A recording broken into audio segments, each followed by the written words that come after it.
പോകാത്തതുണ്ട്, അവിടെ താമസിക്കാനാവുന്ന നാട്ടുകാർ ചോദിക്കുന്നുണ്ട്. അതിലൊരു പ്രാഥമികമായ വിലയിരുത്തൽ ഞാൻ കൃത്യമായിട്ട് ഒരു വീട് 2 വീടെന്ന് എനിക്ക് പറയാൻ പറ്റുന്നില്ല. പക്ഷേ പുഞ്ചിരി മട്ടത്തിൻ്റെ ആ വീടുകൾ ഇരിക്കുന്ന ഭാഗം, പുഴയോട് ചേർന്ന ഭാഗം, അത് ആപൽക്കരമായ സ്ഥിതിയാണ്. അവിടെ ഇനി ഒരു വീട് അവിടെ നിപ്പുണ്ട്, അതിനകത്ത് താമസിക്കണമെന്ന് പറഞ്ഞാൽ അത് താമസിക്കാതിരിക്കുന്നതായിരിക്കും ദീർഘകാല ചിന്തയിൽ നല്ലത്. ഇപ്പം താൽക്കാലികമായിട്ട് വലിയ കുഴപ്പമില്ലായിരിക്കും. മാത്രമല്ല, ഇതെൻ്റെ വ്യക്തിപരമായ അഭിപ്രായമാണ്. ഒരു പ്രദേശത്ത് ശക്തമായ ഒരു ഉരുൾ പൊട്ടിക്കഴിഞ്ഞാൽ ഇമ്മീഡിയറ്റ്ലി ഉടനെ ഒരു വലിയ ഉരുൾപൊട്ടൽ നമ്മൾ പ്രതീക്ഷിക്കുന്നില്ല. കുറച്ച് നാൾ കഴിഞ്ഞാലേ ഉള്ളൂ. കാരണം എന്താണെന്ന് പറഞ്ഞാൽ ഈ വാലിക്ക്, ഈ പുഴയോട് ചേർന്നുള്ള അതിൽ മേളിൽ നിന്നുള്ള മണ്ണെല്ലാം വന്ന് ശേഖരിച്ച് അടിഞ്ഞൊരു പൊക്കം വരണം. ഇപ്പോൾ ഉള്ളതെല്ലാം പോയി. ഇനി പൊക്കം വരാനായിട്ട് ഇനി സമയമെടുക്കും. ആ സമയം വരെ നമുക്കൊരു ബഫർ ടൈമുണ്ട്. പക്ഷേ ഇത് പ്രകൃതിയുടെ ഒരു പ്രക്രിയയാണ്, എന്തായാലും ഉണ്ടാകും.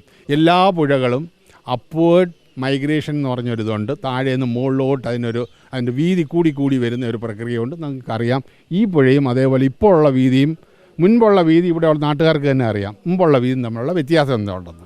അപ്പം വീതി കൂടിയിരിക്കുകയാണ്. അപ്പം നമുക്ക് ഈ ഇംഗ്ലീഷിൽ പറയുമ്പോൾ റൂം ഫോർ റിവർന്ന്, പുഴയ്ക്ക് അവകാശപ്പെട്ട അതിൻ്റെ സ്ഥലം അനുവദിക്കണം. അത് വലുതായെങ്കിൽ ആ വലുതായ സ്ഥലം അതിനെ അനുവദിച്ച് അത് അതിലേക്കൂടെ ഒഴുകിക്കോട്ടെ. ബാക്കി സ്ഥലമേ നമുക്ക് അവകാശപ്പെട്ടതുള്ളൂ എന്ന് നമ്മൾ മനസ്സിലാക്കേണ്ടതാണ്. ചൂരൽമലയിൽ അതാണ് പറയുന്നത്, എവിടെയാണ് സേഫ് എവിടെയാണ് അൺസേഫ് എന്നുള്ളതിൻ്റെ ഒരു ബൗണ്ടറി ഉണ്ടല്ലോ, ആ ബൗണ്ടറി വരച്ച് കൊടുക്കുന്നതാണ്. ചൂരൽമല സാർ ചോദിച്ചതിൻ്റെ ഒരു കാര്യം കൊണ്ട്, ചൂരൽമല ബഹുഭൂരിഭാഗവും സേഫാണ്.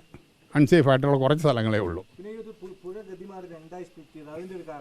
അതിൻ്റെ അടിഭാഗം നോക്കുകയാണെങ്കിൽ എല്ലായിടവും ഉരുളൻ കല്ലുകൾ തന്നെ, ഗതിമാറിയ ഭാഗത്തും അല്ലാത്ത ഭാഗത്തും നമ്മൾ നോക്കുകയാണെങ്കിൽ. മാത്രമല്ല, ഈ നാട്ടുകാരോട് ഞങ്ങളൊരു ചോദ്യം ചോദിച്ചു, നിങ്ങൾ കിണറുകളൊക്കെ കുഴിക്കുമല്ലോ, കിണറിൻ്റെ അടിഭാഗത്ത് നിങ്ങൾക്ക് മണ്ണാണോ കിട്ടിയത് ഉരുളൻ കല്ലാണോ കിട്ടിയത്? ഞങ്ങളുടെ കൂടെ വന്നവരെല്ലാം പറഞ്ഞു ഉരുളൻ കല്ലാണ് കിട്ടിയത്. ഉരുളൻ കല്ല് എവിടെയാണ് കൂടുതലുള്ളത്?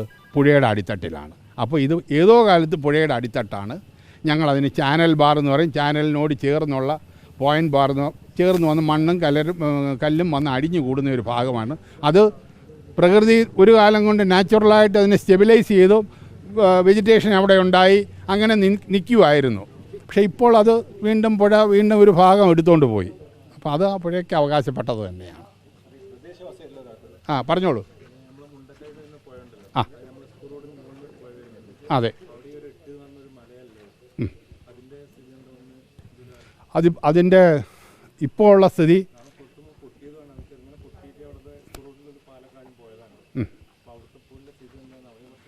ഞങ്ങൾ അവിടെ പരിശോധിച്ചിട്ടില്ല.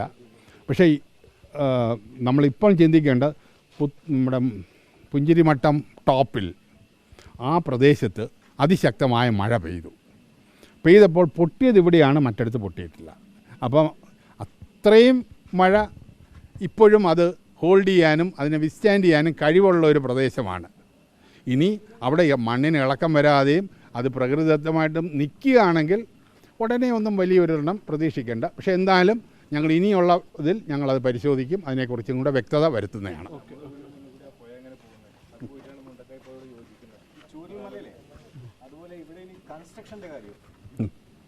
അതൊരു നയപരമായിട്ടുള്ള തീരുമാനമാണ് എടുക്കേണ്ടത്. സേഫും അൺസേഫുമായിട്ട് ഞങ്ങൾ മാർക്ക് ചെയ്ത് കൊടുക്കും.